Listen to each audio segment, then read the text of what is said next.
10 meals in $10. Now this one is another crowd favourite. Slow cooked beef ragu with loads of vegetables and crumbly feta all on top. This is going to be a slow cooked ragu for a midweek dinner that takes like 15-20 minutes max if you're slow. How do we get slow cooked beef? Slow cooked beef brisket. That's our top secret. We've got onion, garlic, zucchini and carrot. Mushrooms, and then rigatoni pasta also. Parmesan cheese is cool, but on this sort of dish, I love crumbly feta. First things first, let's get our pot of water boiling, and we know how to do that with the kettle. We do not wait for cold water to boil. I worked at a cafe that poached eggs, and we used to poach 360 eggs every single morning at a minimum. And I was a sucker on my first day with a big pot of water, filling it up nice and slow, and the head chef was like, bro, use a kettle. I was like, oh. Took me 10 years to figure that out. Let's put the pressure on ourselves. Let's get pasta in the water.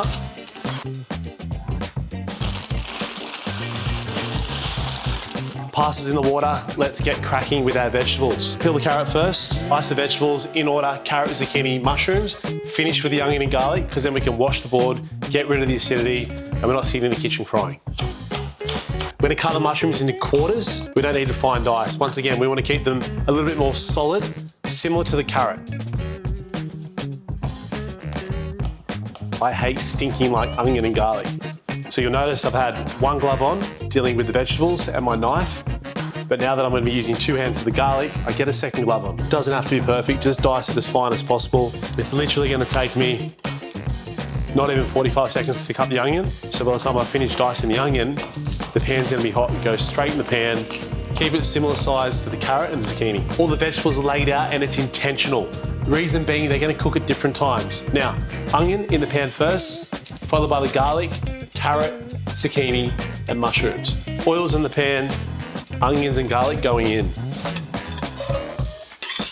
We're gonna get a little bit of salt in the pan immediately. When you're cooking raw vegetables, especially at the start of a saute, it helps break it down. So the salt draws the moisture from the vegetable, it breaks it down quicker. Let's get our carrot in.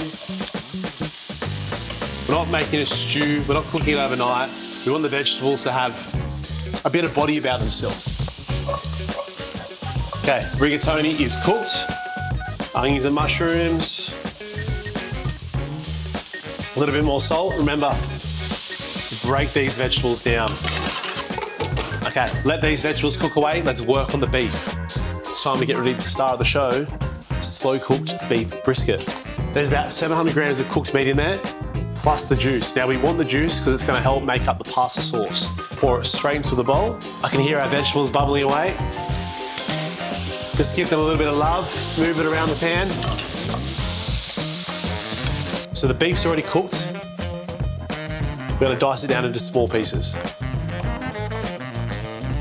There's a little bit of fat that runs through this. Just cut it up, chuck it all through. Beef's ready. The sauce is gonna come together very soon. We're just waiting on the vegetables to cook. You can see our vegetables starting to soften down now. There's a little bit of color on the zucchini and the carrot, not a huge amount. Next step, crushed tomatoes. The beef sauce left from our cooked beef.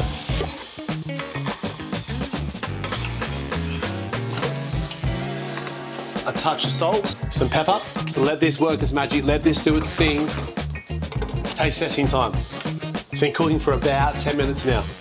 I think this is fantastic. Turn the heat off. The beef and vegetable ragu is ready to go. Cooked pasta. So just fold this through nice and gently. I feel like this is the part where pasta sauce ends up everywhere. And we're trying to avoid that. We're trying to cook fast, healthy meals that don't make a mess in the kitchen. Not compulsory, but a nice changer. Parmesan is always a household staple, but with any sort of lamb or beef ragu, I'm a massive fan of feta. Just crumble it on top. I'll be fighting for leftovers for this one.